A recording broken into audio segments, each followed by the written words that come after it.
La deuxième partie concerne les espaces privilégiés à plus grande échelle.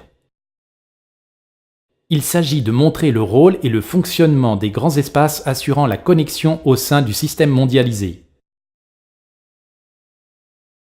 La deuxième partie comprend 3 sous-parties. Sous-partie 1. Les interfaces maritimes formées par les littoraux sont des espaces majeurs de la mondialisation.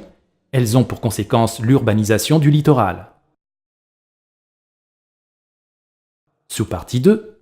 L'interface terrestre est à examiner. Zone frontalière, elle met en contact 2 espaces au développement pouvant être contrastés.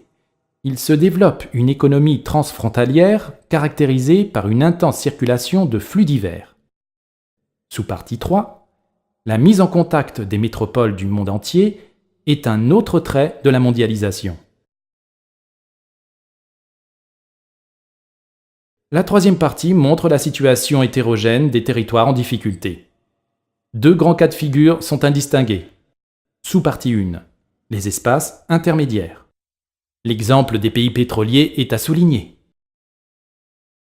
Sous-partie 2. Les territoires totalement à l'écart, tels les pays les moins avancés.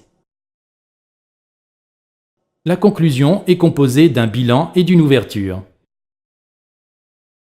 Le bilan est la synthèse du développement. Ne reprenez pas votre argumentation, seulement les conclusions des développements. L'ouverture suggère un sujet en lien avec celui qui vient d'être traité. Elle doit faire ressortir l'idée que la mondialisation demeure inachevée et donne lieu à un débat pour corriger ses effets jugés négatifs par certains.